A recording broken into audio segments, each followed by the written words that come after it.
Hi, this is Gomoku TV and my name is Łukasz Majksner. This time we are going to discuss the rule of priorities. The rule of priorities explains how to prioritize some moves over others in Gomoku. For example, a 5 has a priority over a 4. Making a 4 has no effect if the opponent can make a 5 in the following move, as you can see in scenario 1. The rule of priorities is the essence of how your thinking process in Gomoku should look like. It lets you understand the principles of the game better. Keep in mind, however, that the rule of priorities is merely an illustration of the logical laws of Gomoku. Of course, in order to become a strong Gomoku player, you need to create your own style of playing and practice a lot by playing the game as well as exploring the Gomoku theory. Naturally, the basics are quite important as they are the foundation of the game. In this video, I will talk about the various types of moves in Gomoku with their division over their depths. The farther the depth, the lower the priority of the move. Let's start with the first depth, the first priority. We shall divide it into two parts. First, we shall mention overlines. We call 6 or more stones or pieces in a row overlines, since the winning condition in Gomoku is exactly 5 in a row. In principle, creating overlines for yourself should be avoided, whilst it can be a way of forcing your opponent when you are in an attacking position, but let's not rush that much ahead for now. Now that overlines are covered, the most important part of the first priority is 5 in a row. As mentioned before, it is the winning condition, so if you have the chance to create exactly 5 in a row, you should always do so. Moving on comes the second depth, the second priority. 4s and VCFs fall into this category. 4s mean 4 stones in a row. When you play such a move, your opponent must immediately block it. If a 4 is open from both sides, you can win by playing a 5 on the following move, unless your opponent has a win of higher priority. On the screen you can see the different ways of creating a 4. Be careful though, as playing a 4 is only a good move when it is necessary move. Otherwise, you may waste valuable resources and or give your opponent extra stones. VCF, Victory by Continuous Force, a winning combination created by playing consecutive 4s, just like you can see on the screen. It has the same priority as 4 because when you play it, your opponent must block every single 4 of yours in order to not immediately lose. It leads to a straight 4 or a 4x4 and as a consequence to a 5. The simplest kind of a VCF is a 4x3. Be careful though, your opponent might play his own 4 while blocking one of your 4s. Such a situation is called a cut. While playing a VCF, you must make sure that it does lead to a win and play it in the correct order. Next up, the third depth, the third priority. It encompasses 3s, Fukumis and VCTs. 3s mean 3 stones in a row.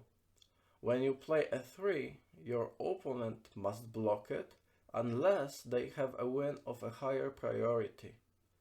In principle, if an open 3 is not blocked, it is extended into a straight 4 in the next move and, as a consequence, into a 5.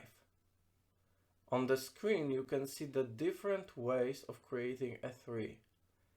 Watch out, just like with force, playing a 3 is only a good move when it is a necessary move. A Fukumi is a move that creates a VCF threat.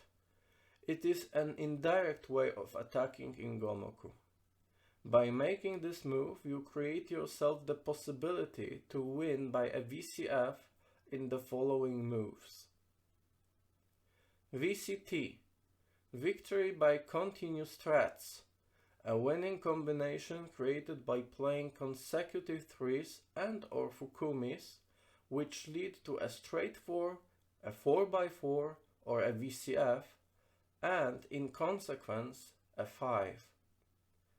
As usual, it only works if your opponent does not have a win of higher priority. Don't worry, we are almost finished with these principles. The fourth depth, the fourth priority, consists of 2s, VC2s, and Yobis. 2s mean 2 stones in a row. By playing a move that creates a few 2s at once, you create VCT threats, as you can see on the screen. The more such threats at once, the more difficult for your opponent to defend the position. VC2 is a winning combination created by playing consecutive 2s, in principle, that lead to a VCT. It only works if your opponent does not have a win of higher priority as usual. 3s and 4s tend to be an inherent part of VC2s. Their aim is to extend the attack by creating new connections. Yobi, connecting 2s, usually white, non-obvious, which aims at giving offensive possibilities in the future. You can play a Yobi only after making sure that your opponent does not have a win of the same or higher priority. A Yobi is not necessarily a direct VCT threat. By playing it, you should aim to extend your offensive possibilities in the most convenient direction, as you can see on the screen. Last but not least, we need to briefly mention the fifth depth, the fifth priority. Within these, we differentiate sure wins, positional playing, and Deguchi. A sure win is a position where one of the colors has a win of a priority lower than VC2. For example, by having black stones in a standard Gomoku game, which is a theoretical sure win for black, or by having the winning color in a sure win scheme within the swap to rule, as you can see on the screen in the red box. A white sure win opening. Positional playing is the first phase of the vast majority of Gomoku games. The exceptions are the games in which the opening are strictly followed by theories, where players are fighting to gain tempo, that is momentum or initiative. Tempo can be defined as the ability to lead the game and put your opponent under pressure and limit his possibilities. The ability to control how the game develops. We decided to name advanced positional moves in an open area that have no direct connection as Deguchi. In Go, for example, such moves are called ear-reddening moves.